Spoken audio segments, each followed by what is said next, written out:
Hey there, welcome into Tears Week here on Fantasy Baseball today. Yeah, tears of joy, Chris. No worries. Monday, January 18th. I can't tell if he's happy or sad, frankly. Well, we're about to find out. More importantly than it being Monday, January 18th, of course, it is Martin Luther King Jr. Day, always a very special day, but I think even more so in 2021. I am Frank Sanfel, joined by Scotty Dubs, Scott White, and CPT, Chris Towers. I mentioned it's Tears Week. Here on the podcast, we've got a jam-packed show breaking down Scott's tiers at 3 different positions. I have no idea how much we're actually going to get to. Try my best. But catcher, first base, and the second base position. Scott, for everybody out there who might be new to how tiers work in general for fantasy sports, but in particular on this show, fantasy baseball, how would you define tiers? Well, it's a really simple concept that I find very helpful. It's you kind of go through each position and you mark where the biggest drop-offs are and where, it kind of gives you a broad sense of how the distribution of talent looks like at each position, how deep they are at the top versus in the middle versus toward the bottom. But where its most practical use is, I think, during a draft, where you can see how many players are left in an active tier at a position. And obviously the position with fewer players in an active tier is probably the one you need to target next because the drop-off's coming there. Scott, I apologize. If there are times where I'm just like laughing throughout the course of the podcast, it's not because I'm laughing at anything you're saying. I'm laughing because Chris's awesome cat here. This is David Bowie, right, Chris? This is David Bowie. Yeah, he's just like tapping Chris on the shoulder while you're talking and like trying to get Chris's attention, and it is awesome and it's very cute. Of course, you could watch us on YouTube, youtube.com/fantasy baseball today. Make sure to subscribe as well. But yeah, I thought that made a lot of sense. Scott, when you're grouping these players together, are you doing it by ADP? Are you doing it by similar kind of skill sets? What you're expecting out of these players? This is all my opinion. It's not really thinking about ADP at all. Obviously, I'm going off my own rankings. They're listed in the order I rank them, but it's kind of a way to it's kind of meant to supersede the ranking process. Like it's kind of meant to say, okay, yeah, this player is better than this player if you're forcing me to pick. But the idea is if they're in the same tier, they're more or less equal, and you shouldn't care that much about what you get. So in theory, it shouldn't matter what order they're listed within the tiers. And I think that's an important point more generally when you're thinking about fantasy baseball. It's easy to get caught up on this guy's my number 3 first baseman and this guy's my number 5. So that means the number 3 guy is better than the number 5 guy. And that's true. You should think your number 3 first baseman is better than your number 5 first baseman. But like the name doesn't matter. And that, a lot of times it's like 3 might be a bigger name or 5 might be a bigger name. But if 3 generally costs a top 15 pick and 5 generally costs a top 30 pick, you should probably draft number 5. If that makes sense. Yeah, it does. It does make sense. And that's how you can use it from a snake draft perspective. But Chris, we often hear people talk about, specifically when it comes to tiers, how they're used in a salary draft, formerly known as the auction format. We are now adopting the term salary draft here on Fantasy Baseball today. I think the reason why people use tiers in a salary draft is because you kind of, once you get towards the end of that tier, the last player in a tier, most people know, right? So we know there's a big 3 starting pitchers. There's Garrett Cole, there's Shane Bieber, Jacob deGrom. Usually the last pitcher in that tier within a salary draft is going to go for much more than the other 2 because people know that there's a huge drop-off coming in terms of value, in terms of skill in general.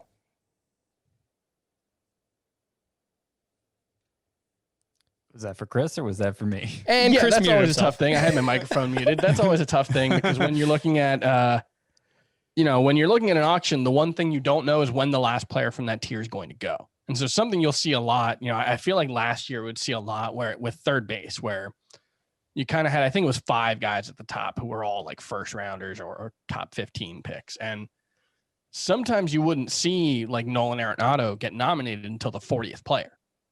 And there are times when everybody's just kind of waiting for that last guy. And then there are times when if it goes too long, everybody, like, you might have more money than everyone else and you're in a good position. So it's not necessarily cut and dry. That's why, a salary draft is much more difficult to, to give hard and fast rules on it, I guess. But yeah, generally speaking, like, if it's early enough in the draft and there's that last player in the tier, you can sometimes see people get really desperate for, DeGrom and Bieber are already off the board. They get really desperate for Garrett Cole. I'll go as far as to say I don't pay, like, I don't use the tiers as much as a guide in a salary cap draft as I do in a regular snake draft. It's helpful to know there's only 2 players left in this tier, whatever, in the middle of a salary cap draft, but like you're not going to be able to time it as perfectly in that as you can in a snake draft. Yep, all good points when it comes to tiers in general for both snake drafts and for salary drafts. And today we're going to, again, focus on catcher, first base, and second base. A few news and notes, really not much going on. Scott, we didn't get your thoughts on Corey Kluber signing with the Yankees, a 1-year, $11 million deal. DJ LeMahieu returns to the Yankees. Chris and I did an emergency podcast on Friday, and it seems pretty status quo. LeMahieu's the number 1 second baseman. We'll talk about him a little bit later on. Is there anything you'd like to add when it comes to Corey Kluber? Does this signing, him going to the Bronx, change anything for his fantasy value? Well, it's not a great venue. It's a good supporting cast. I think more than anything, the fact he's guaranteed $11 million when it wasn't so clear everybody was that interested in him. I think that points to him having a pretty good showcase last Wednesday. And, he was throwing like high 80s, maybe topping out at 90. But the thinking is he'll be able to get up to his usual velocity. And, we may be too quick to write him off. Like we're kind of just presuming decline because he hasn't pitched in since 2018, more or less. But he could come back and still be really good. So I'm encouraged that the Yankees are so encouraged, I guess. The ADP, again, for Kluber is outside the top 200. That would be all the way down at 232. So towards the end of your draft, you want to take a late round flyer on Corey Kluber.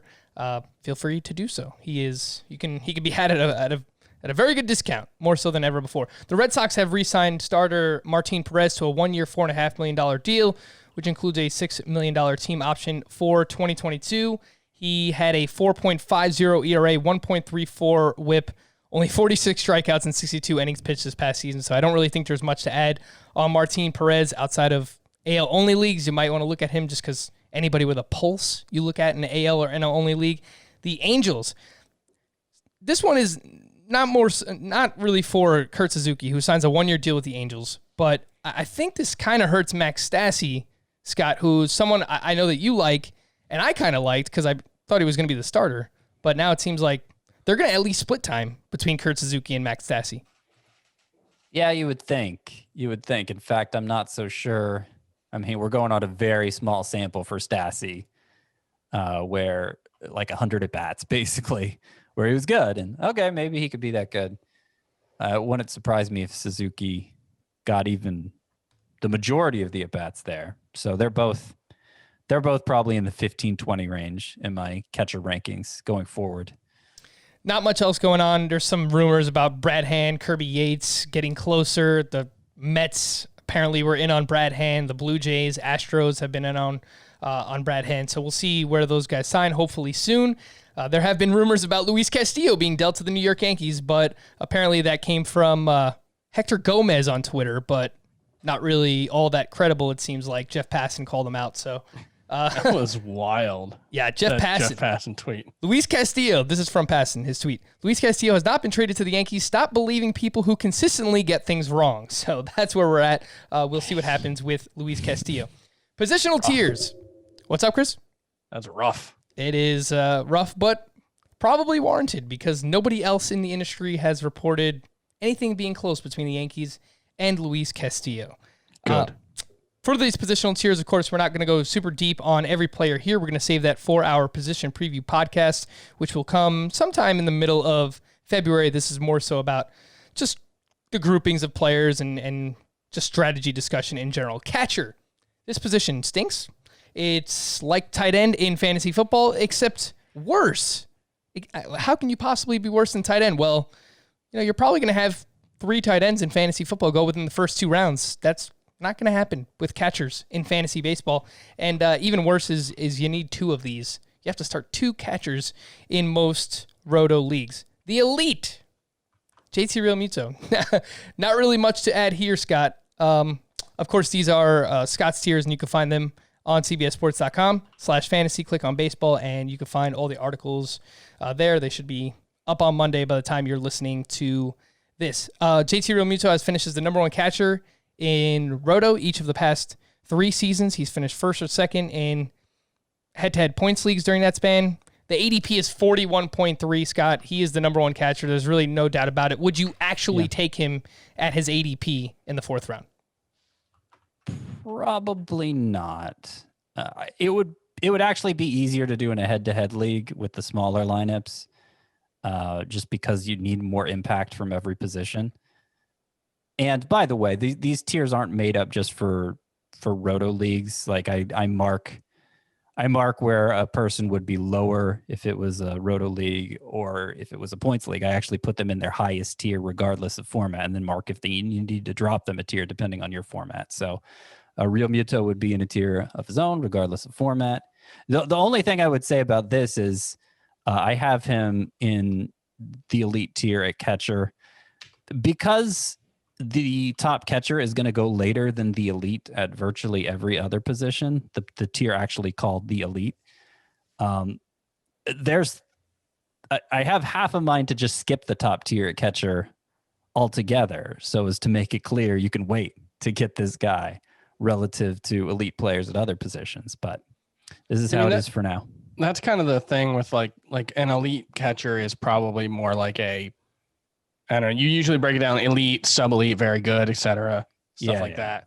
Yeah, the elite catcher is more like the very good tier at other positions, probably. Right. The near elite is what I call it.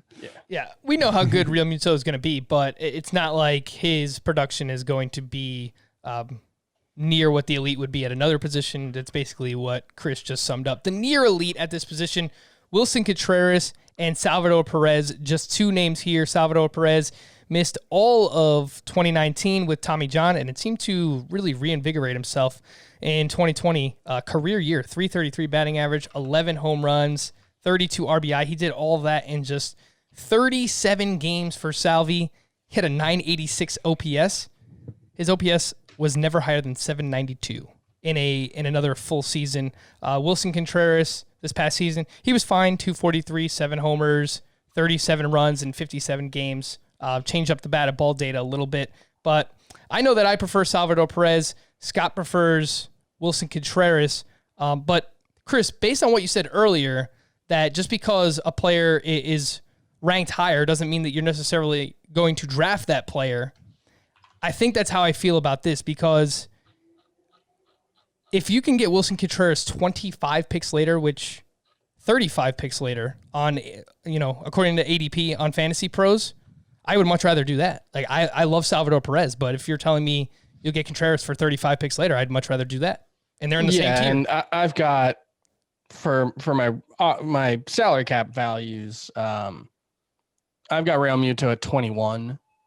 I've got Salvador Perez, Will Smith at $8, and Wilson Contreras at $7. So that tells you that I don't see much of a difference between those guys, and Yasmani Grandal is right there for me as well.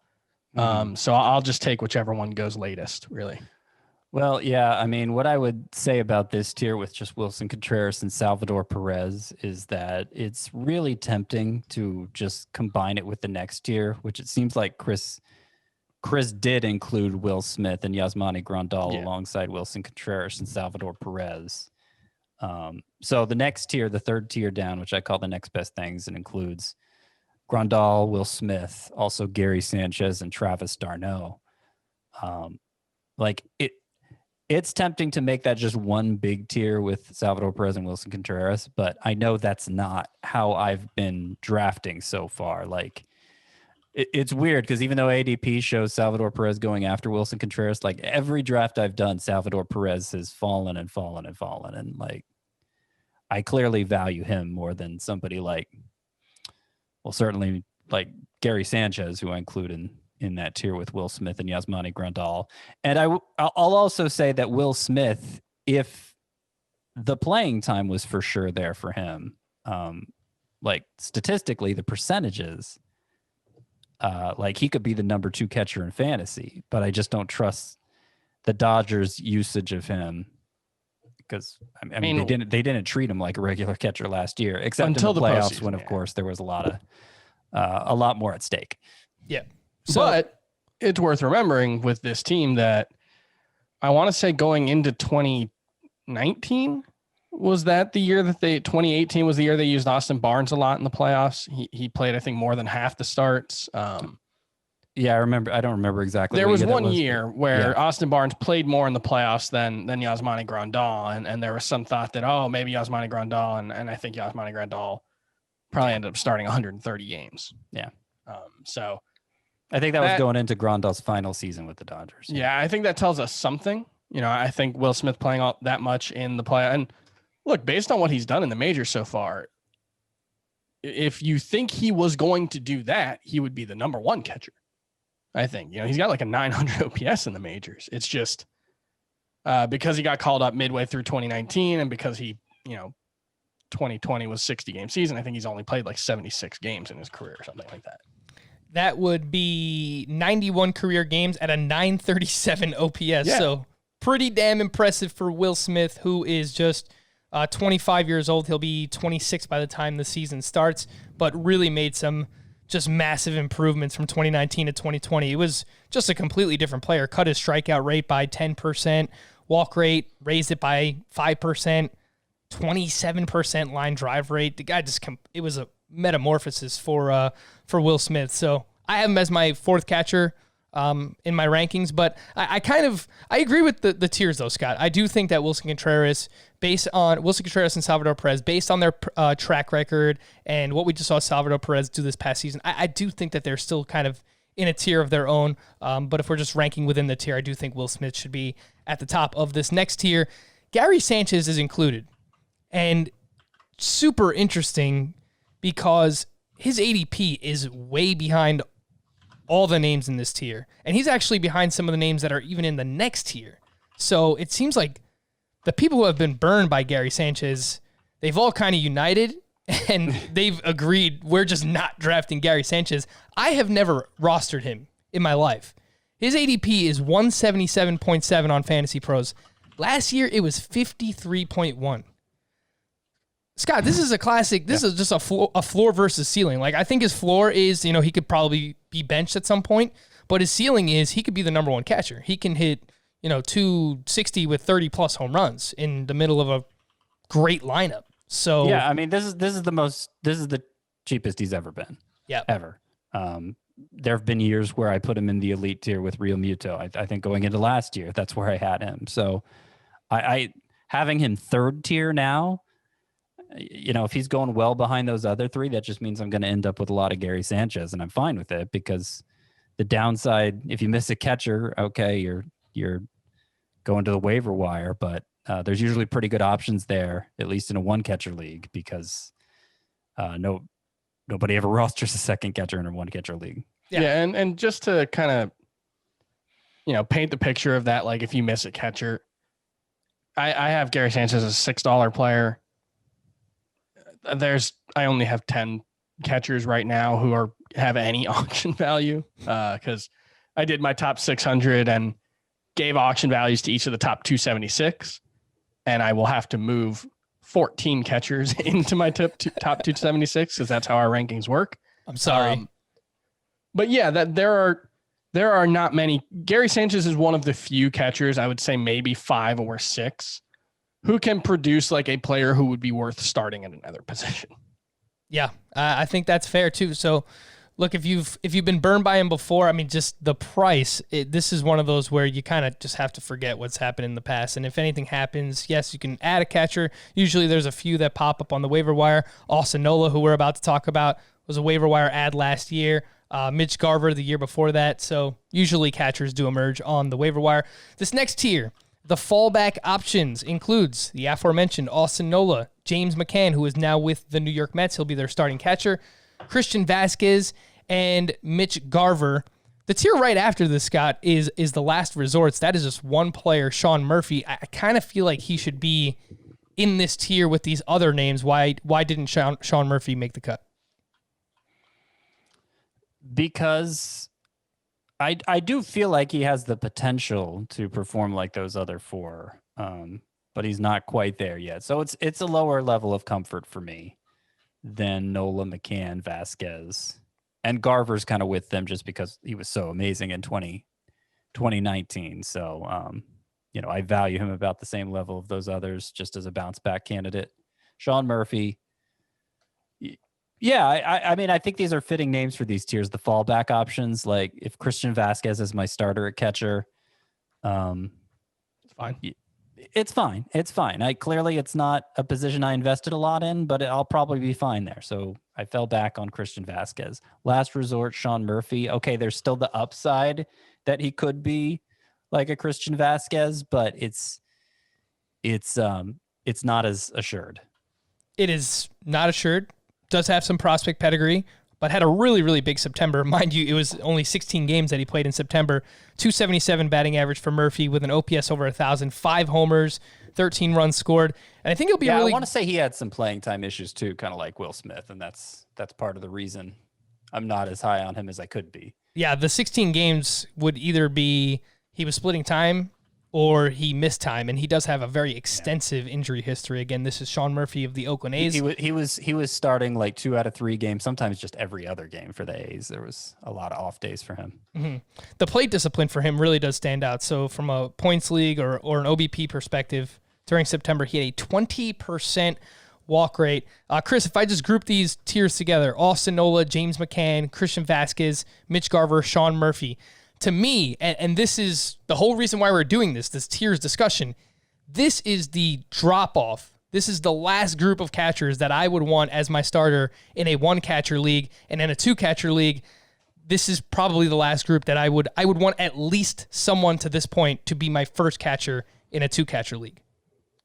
I think that makes sense. Yeah, like having 2 guys from that group seems like a good idea. And they're all so cheap that it doesn't really there's not really any reason not to target one of these guys. But yeah, this is the kind of one where if I don't have anybody from one of the tiers in this one or before that, I'm probably just waiting until my last couple of picks at catcher.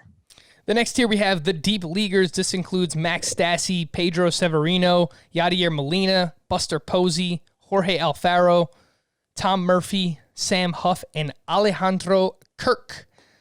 Huff and Kirk, specifically, Scott, are 2 youngsters with potentially a good amount of upside as your catcher 2. Mm-hmm. Yeah, those 2 guys I plan on drafting as my second catcher in a lot of 2-catcher leagues. Kirk more geared for contact, Huff more geared for power, and actually a lot of strikeouts. So they're kind of polar opposites in that way. But they're the upside plays from this tier, I would say. There's still a chance Tom Murphy could provide a lot of power if he plays regularly enough, and Buster Posey, maybe he's healthier than we've seen him in a few years and is still pretty good. But these are catchers will pretty much only be drafted in 2-catcher leagues.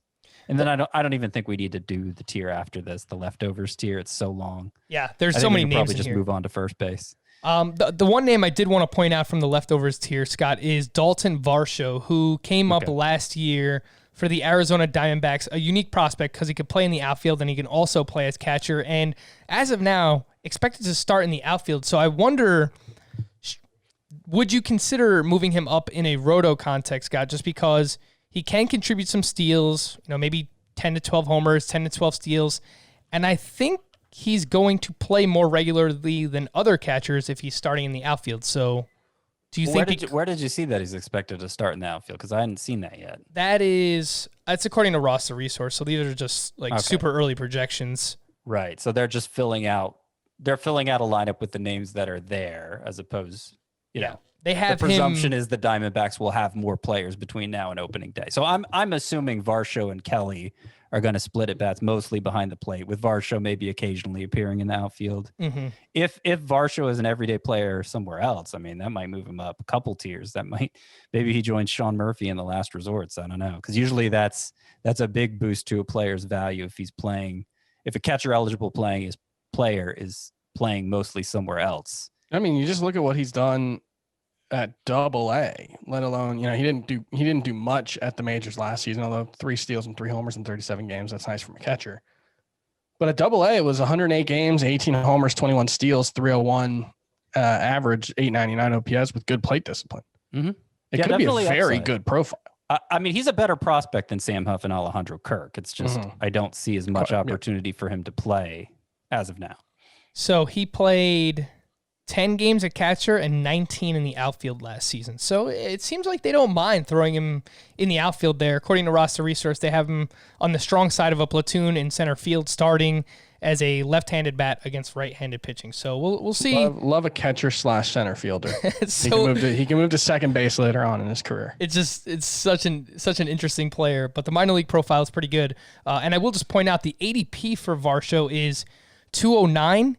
That is just ahead of James McCann, 3 spots ahead of James McCann and 20 spots ahead of Mitch Garver. So, you mentioned, Scott, that if we knew that he was going to play in the outfield, that he would be up around that Sean Murphy range. It seems like people are assuming based on his ADP that will be the case. So we'll see. Okay. It's something to watch closer to spring training, and we'll see a bunch of camp battles and where he's playing throughout the spring. And I think all those things will help us form an opinion. He is not catcher eligible in CBS leagues, though. He to start the season should be. He played 10 games at catcher. Is he not showing up? Are you looking in a league that hasn't had its settings adjusted for the shortened season? Maybe. I went with the Roto league we played last year. Yeah. So it's possible. So his primary position is outfield, and if it doesn't, and that's just a really good point. League settings. It's a really good point to mention, because people have been asking on our fantasy on our Facebook group page. They've been asking what the eligibility is for this year on CBS, and for position players, it's 10 games played in 2020. Normally, it's 20 games over the course of a 162 game season, and if we were going proportionately, that would be like 7 to 8 games. We thought that was too few, so we rounded that up to 10 games. If a position player played 10 games at that position in 2020, they will have that eligibility on CBS. But if you're in a commissioner league, that's you're playing in the same league that you were in last year. That's a setting you'll have to, those aren't going to be adjusted. We're not going to go in and change your settings for you. Okay. If you're starting a league fresh, that's what it's going to default to. But if it's an old league, you'll have to change your settings to reflect that, or not reflect it if you so choose. Before we get to first base and second base, I just want to let everyone know that we have reached that point of the year where there's a lot of sports going on at once. The NBA, college hoops, hockey. Remember hockey? Not to mention the NFL playoffs and golf, which is why we wanted to tell you about the CBS Sports app and how it's not just the best scoring app for your phone, but it's also where you get breaking news alerts, stories by all of our CBS Sports writers, including everyone here on this podcast, standings, schedules, team pages, and all the sportsy digital stuff you're used to. And of course, if a game is airing on CBS, that means it's streaming on the CBS Sports app. Easy, right? Download it. And re-download it if it has that little cloud logo next to it on your phone. And we love those 5-star ratings, so don't hesitate to drop one for the app. If you do, tweet us a screenshot along with the mailbag question for us to use on an upcoming episode. Thanks as always for your support. And we mentioned earlier, if you haven't yet, you want to see Chris's cat, you want to see Scott's awesome living room, subscribe to our YouTube channel, youtube.com/fantasybaseball today. Hit that big red subscribe button. Thank you very much. We're going to take a quick break. When we return, first base tiers here, Fantasy Baseball Today. The elite tier. And I noticed, Scott, I actually went back and listened to your guys' podcast on tiers last year, just to get an idea of how to set this bad boy up. You do not have a super elite tier for first base. Now, what would constitute being in a super elite tier, and why don't you have one for first base? Well, it's some positions need more tiers than others, and sometimes they need an extra tier on the top end, sometimes they need an extra tier on the bottom end. The first baseman is Freddie Freeman. Is he distinguished enough from Cody Bellinger to deserve a separate tier? Maybe. You could make the argument.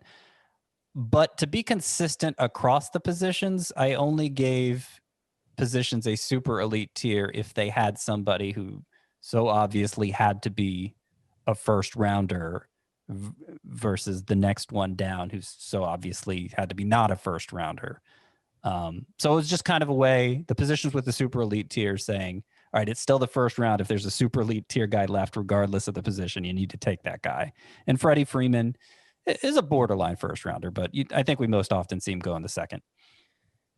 That's about right. He goes usually around that turn at the 1-2 turn in a 12-team league. That elite tier includes Freddie Freeman, Cody Bellinger, and DJ LeMahieu. DJ Elite. Scott, that would mean that you are considering... Does that mean like you're considering taking him at that turn as well because he's in the same tier as these guys? Or do you just expect similar overall production from DJ LeMahieu?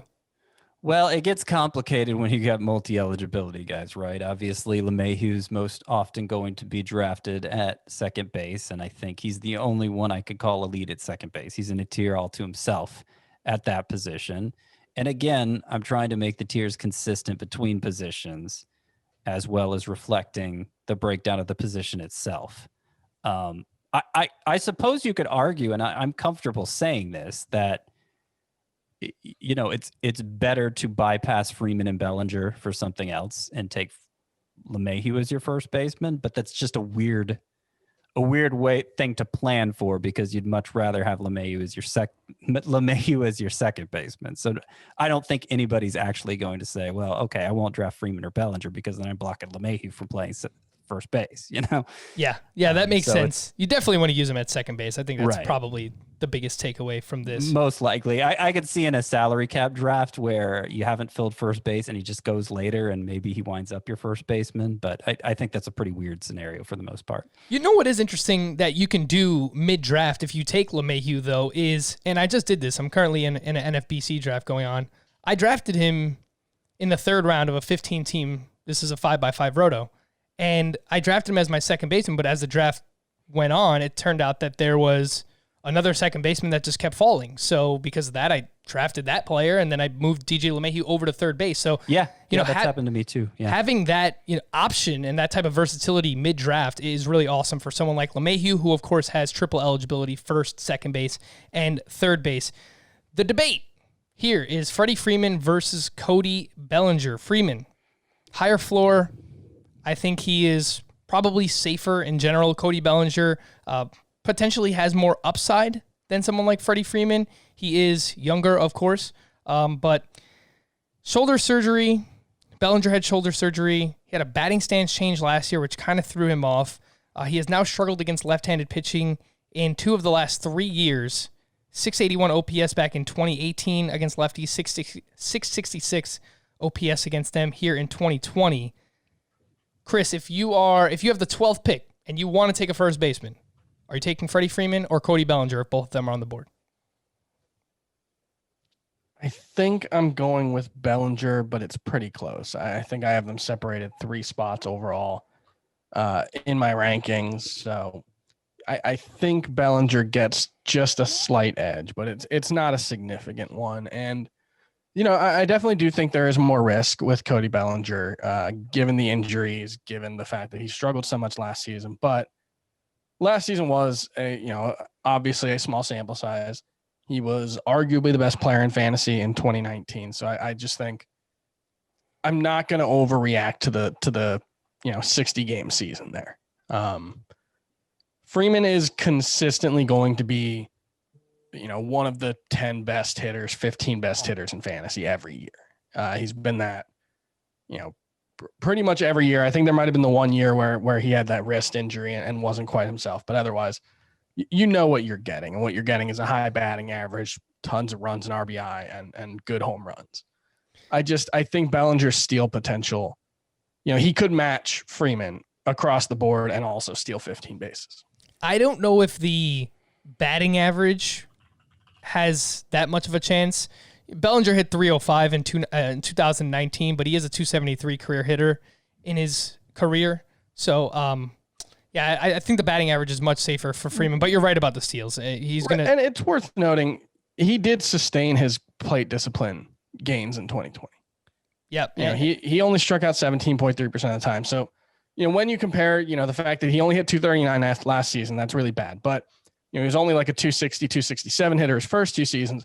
That was back when he was a 27 to 24% strikeout rate guy. Now that he's a, 16 to 17% strikeout rate guy, presumably moving forward, I do think the batting average ceiling is there. He's not a sure thing as Freddie Freeman in that category. That is, one of the places where Freeman really stands out. But, I do want to note that for Bellinger's sake. That is fair because his BABIP was 245 in 2020, 297 for Cody Bellinger's career. So did underperform his BABIP where he's been at for most of his career in 2020. I prefer Freddie Freeman. I just prefer the safety in my early round pick. So I'll take Freeman over Cody Bellinger. The near elite tier: Jose Abreu, Luke Voit, Anthony Rizzo, who is lower in a categories league, so roto or in a head-to-head categories. Yeah, he would be in this tier for a points league, but not in a categories league.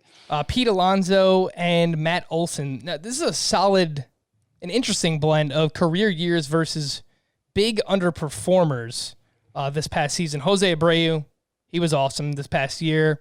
I love him. I was talking him up, and he was annually undervalued, but now the ADP is caught up. It's 31.7. So as much as I love Jose Abreu coming off of a career year, I think it's tough to pay that early of a price. Pete Alonso, ADP 54.7.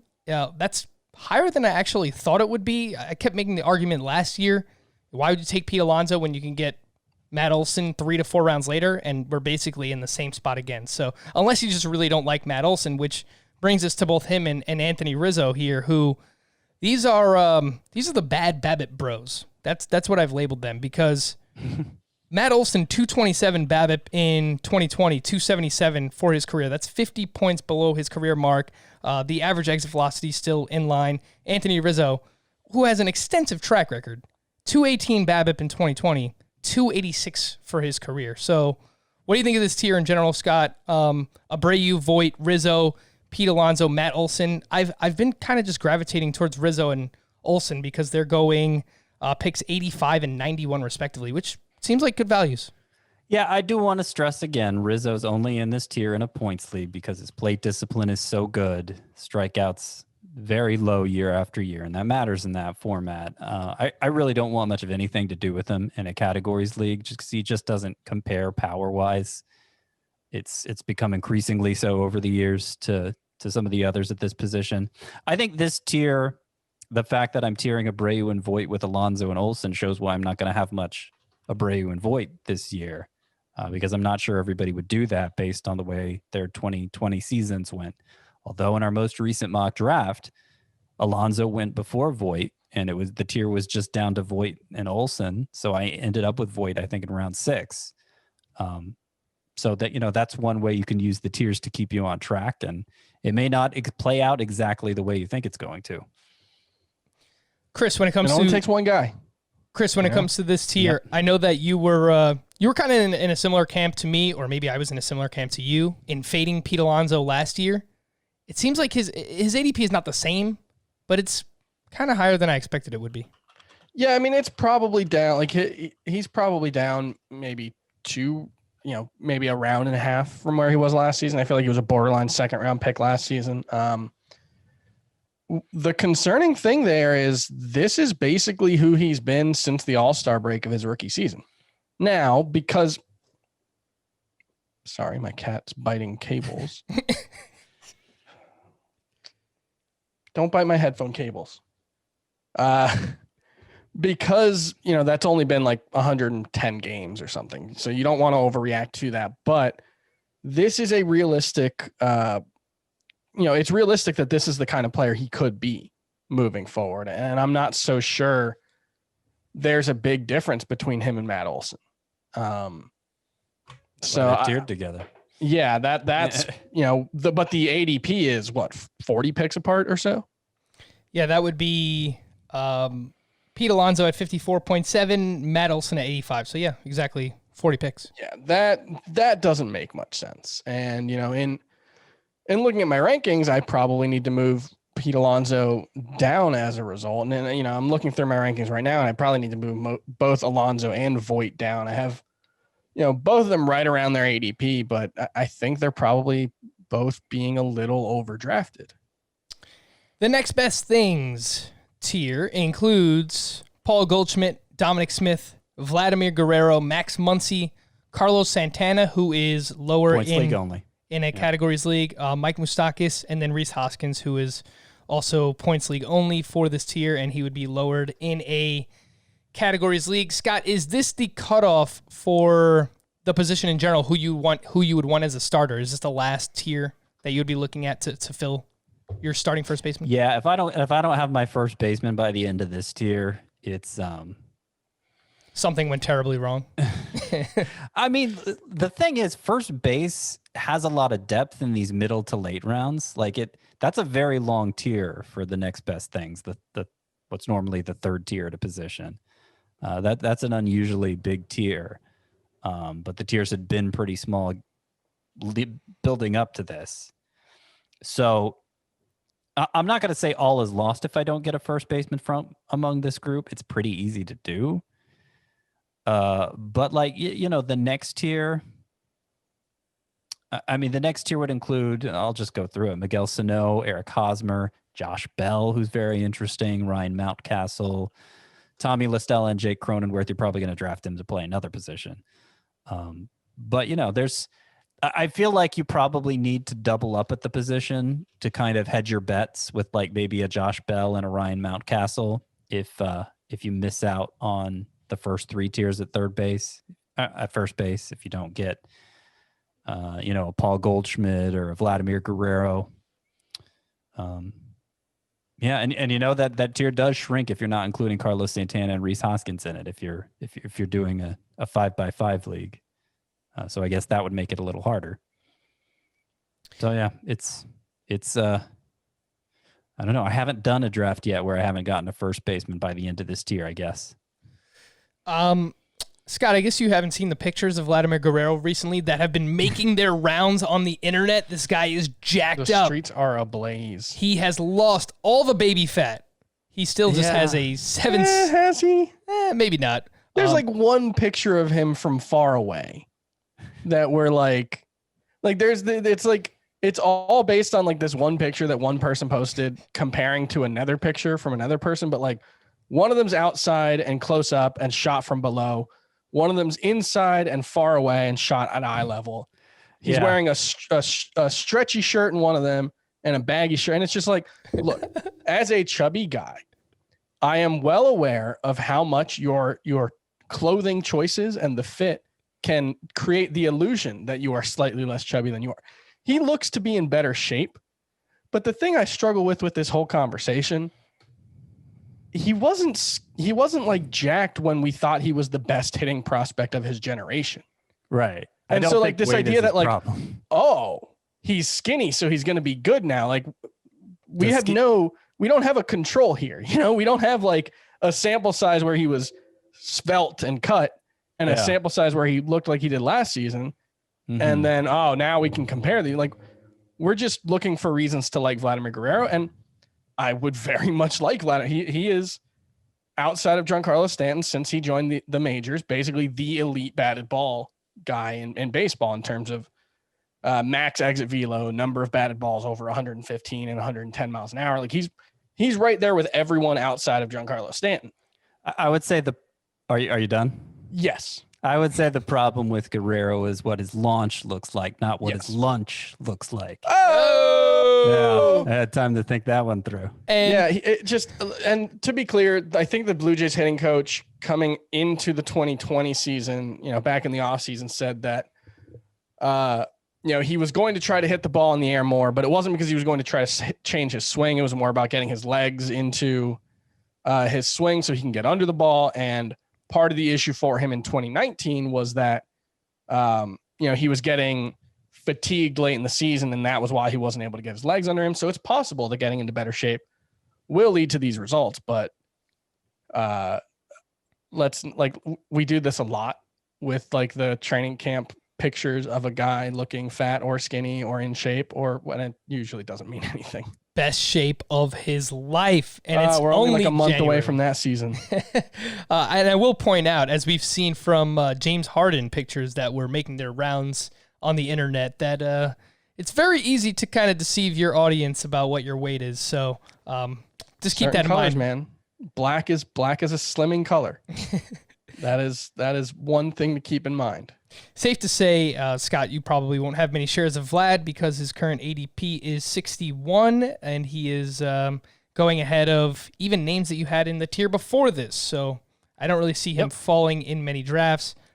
There will always be somebody in at least one draft who thinks he has, first, second, third round caliber upside, which one of these years it might actually happen. It just he does. hasn't happened yet. He does. He's 22 still. But, I think the saying is the acronym is TAOA. I think is the acronym for Teawa. What's that? Teawa. Yeah. I'll let you guys figure that one out because I don't want to get in trouble for saying it out loud. Okay. But that's the Vladimir Guerrero thing. There's always one guy, but a different word. Now I'm trying to, okay. We'll talk about it. There's always one guy in every draft for every sport. The fallback options, you kind of mentioned some of these: Sano, Eric Hosmer, Josh Bell, Ryan Mountcastle, Tommy LaStella, Jake Cronenworth, all kind of interesting names. Eric Hosmer had that whole launch angle fiasco early in the season last year where he's finally hitting line drives and fly balls, but every month preceding July, he started hitting more ground balls. So keep that in mind. His ADP is right around 150. The lineup context, the team context for him is still very good, so it might not even matter if he's hitting in the middle of a really good Padres lineup. The last resorts tier: Christian Walker, Jamer Candelario, Brandon Belt, Yuli Gurriel, Jesus Aguilar, Jared Walsh, Bobby Dahlbeck, who would be lower in a points league. Scott, anyone you want to hit on here real quick from this tier? I was torn what to do with Jared Walsh and Bobby Dahlbeck. Walsh was amazing in September.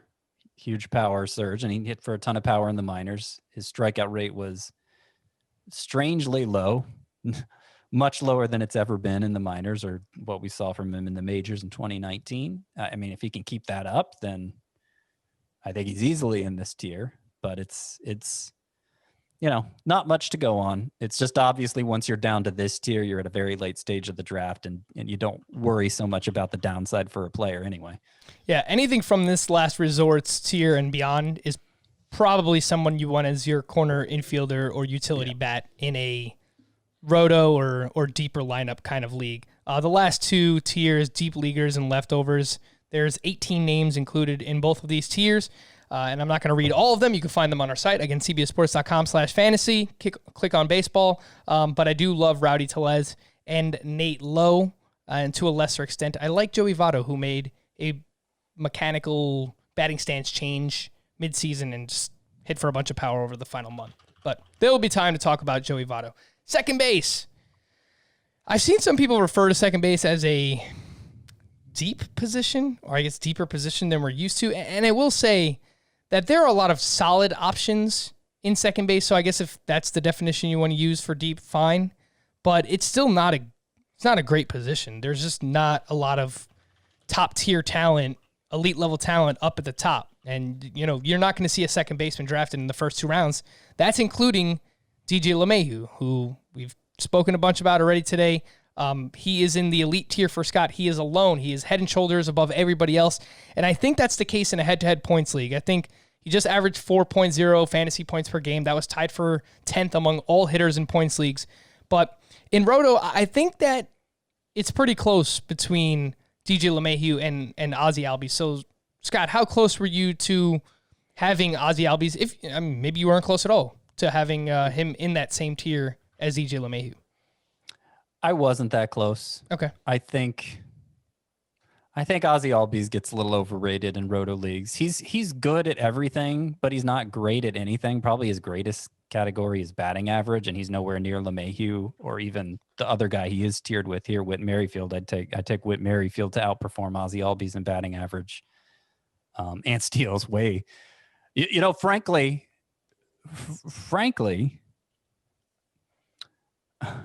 I have a hard time justifying ranking Albies behind Whit Merrifield, but I kind of like Whit Merrifield more for roto leagues because I think the steals upside is so much higher, and the other categories are probably going to be pretty similar.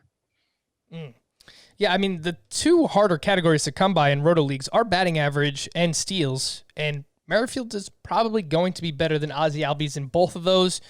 Ozzie will probably hit for more power and most likely score more runs in a better Atlanta Braves lineup. But I will just say, for Albies, it was a weird 2020 for everyone. But for him, he's out with a wrist injury. He only played 29 games. In those 29 games, 6 homers and 3 steals for Ozzie Albies. That is a 30 home run, 15 steal pace over the course of 150 games. So if you want to take anything away from this season, Albies was still pretty good in that regard. Yeah. I'm going to go out on a limb and say Ozzie Albies will never have a 30 homer season. I just don't think he has quite that much power. Obviously, a small pace like that, it's possible for him to do it, but I think 25 is probably about his upside there. Yeah, I think I would agree. If I'm projecting him, it's probably 20 to 22 home runs with a ceiling of 25. But if he gets to 25 home runs and 15 to 18 steals, all right, now we're talking about him potentially flirting with being the number one second baseman. Only in a roto league, I think LeMahieu is far and away better in a head-to-head points format. The near elite includes Ozzie Albies and Whit Merrifield. Kind of feel like Merrifield is like a blend of DJ LeMahieu and Albies. Your batting average is not going to be as good. The best power source of the three, I feel confident, now that he's back with the Yankees, where he's hit 27 of his 36 home runs the past 2 years. Yep. I'm pretty confident saying the best power source of the three is LeMahieu, which is a big reason why he's number one. And he's the best batting average source by... They're all good for batting average, and yet I feel like it's not a stretch to say LeMahieu is the best source of batting average by far among the three of them, because he's just... I mean, he might be the best source of batting average in baseball. Yeah. I mean, he hit 327 and 364 his 2 years with the Yankees. Right. Yeah, it's hard to argue with his approach in that stadium. After the near elite, we have the next best things tier for second base. And this is, of all the tiers that we've talked about today, this is probably the most interesting one. Ketel Marte, Jose Altuve, Kevin Biggio, Keston Hiura, Brendan Lau, Max Muncy, Jeff McNeil, and Mike Moustakas. Let's just start off with Kevin Biggio and Brendan Lau, because I think that, at least I do, there's questions for all these hitters, but I probably have the most questions for those two in particular. Lau was super streaky. The final numbers in 2020 were still very good. 269, 14 home runs, 36 runs, 37 RBI, 3 steals.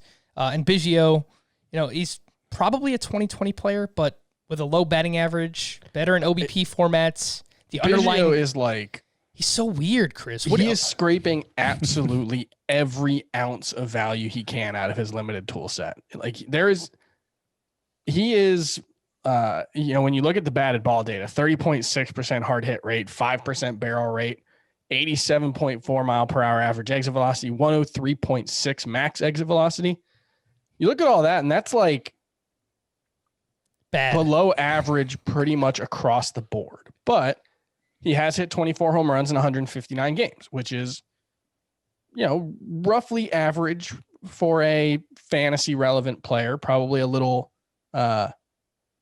maybe a little above average for a major leaguer. And so, his approach, it's a lot of fly balls. It's very Matt Carpenter-esque, except Matt Carpenter hit the ball a lot harder. And we saw, with Matt Carpenter, there was a lot of peaks and valleys.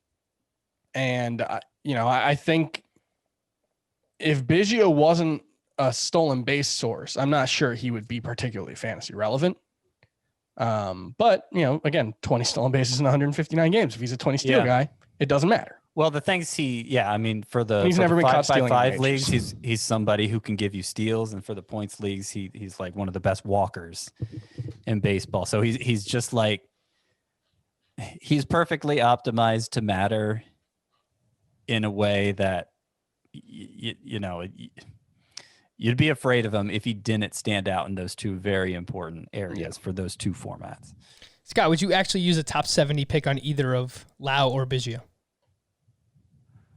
I think I have them both just a little outside of that. It depends on the way the draft is going. It depends how close this tier is to depletion. But those tend to be among the earliest taken in this tier, the earlier ones taken. I will point out, just to use a head-to-head points example, Lau was actually third at this position in head-to-head points per game last year behind LeMahieu and a guy who we haven't gotten to yet.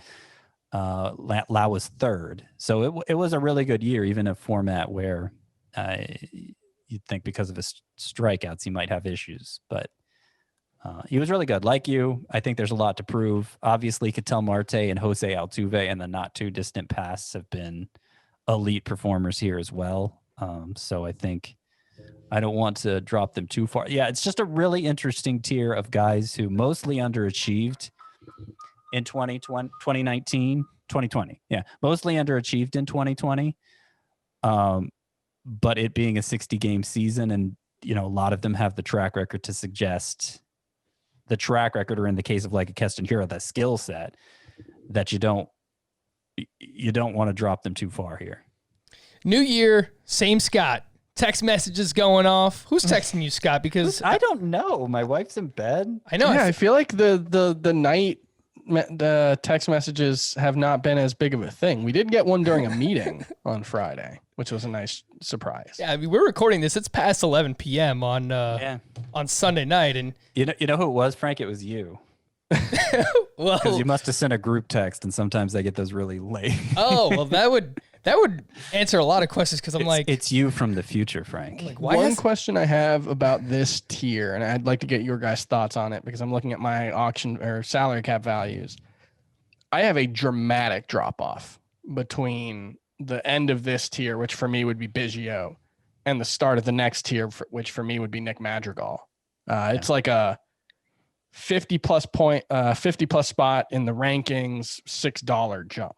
Is that like that? It kind of feels like it's more than one tier for me. No, that's definitely a fair point. And if I'm just looking at ADP, Mike Moustakas is towards the end of this tier. His ADP is 129. Nick Madrigal's ADP is nearly 100 picks later, 221. So that doesn't make sense. I actually had Nick Madrigal lower in my rankings. But then when I started putting together these tiers and I was forced to grapple with who I really want relative to other people ranked around them, I moved Madrigal way up.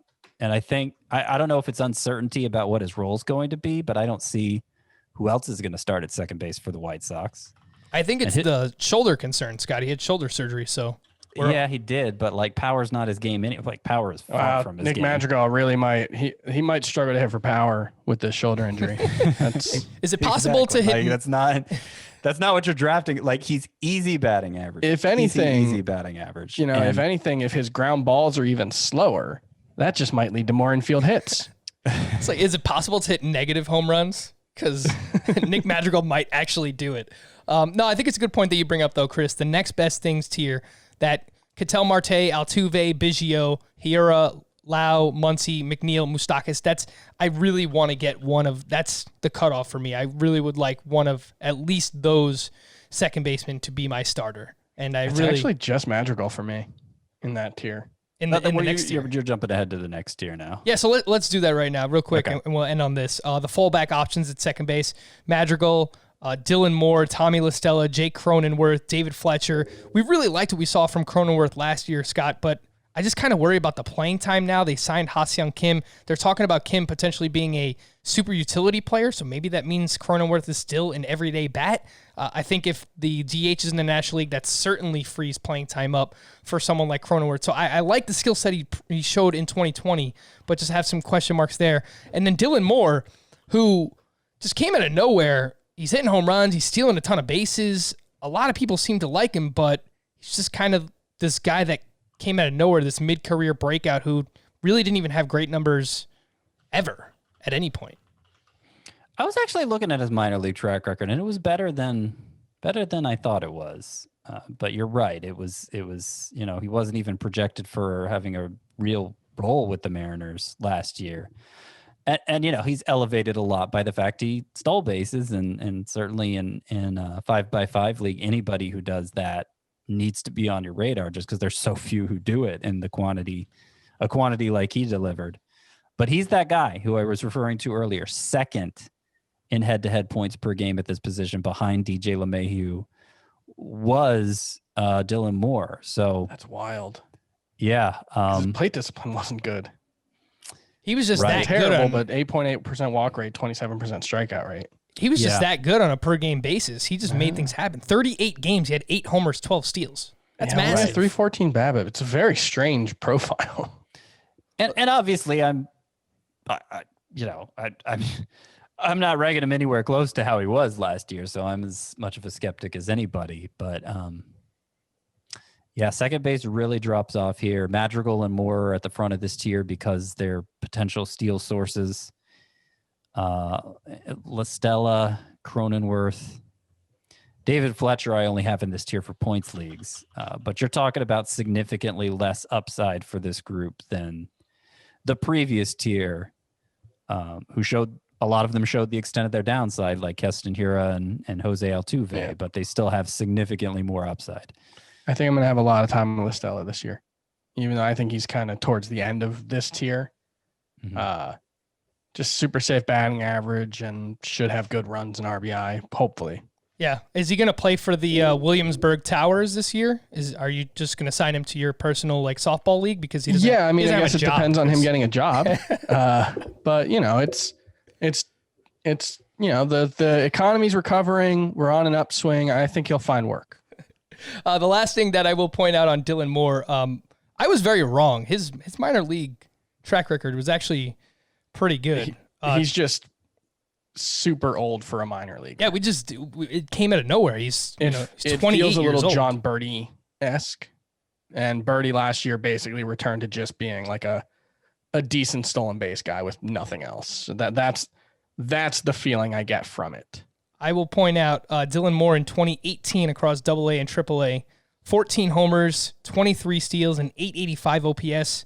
In 2016, we're going back here, 14 home runs, 42 steals, and 820 OPS. So he has had some seasons in the minors, big OPS numbers, some power, some speed.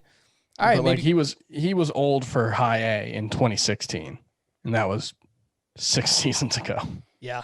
But there were a lot of articles that came out last year about him just completely changing his approach, and he hit a lot of line drives, nearly 25%. There might be something there with Dylan Moore. What's his ADP? Do you have it? His ADP would be 128. He is going 22 spots behind Jeff McNeil and 1 spot ahead of Mike Moustakas. So based on it sounds like 100 spots ahead of Madrigal, which if the ADP was the ADP is clearly higher than I ranked Dylan Moore. So I guess I can't make the what do you have to lose argument for him. You have a decent amount to lose. Yeah, it's a fair point on Dylan Moore. The last resorts, Chris Taylor and Jonathan Villar. We're waiting for him to sign somewhere, and he would be in a lower tier in a points league. He'll move up from here, though, if he signs to be an everyday player somewhere. Let's get him back in Baltimore. Yeah, that would be great. Deep leaguers, Gavin Lux, Jerkson Profar, Gene Segura, Nick Solak, Scott Kingery, John Birdie, Ty France, Garrett Hampson. Nick Solak, someone I just can't quit. See what the playing time looks like in spring, but somebody I do like. And then there's a whole big tier full of leftovers. You can see those on the site. We're going to wrap up there for Scott and Chris. I am Frank. Thank you all for listening and watching Fantasy Baseball today. We'll be back again tomorrow. Bye-bye.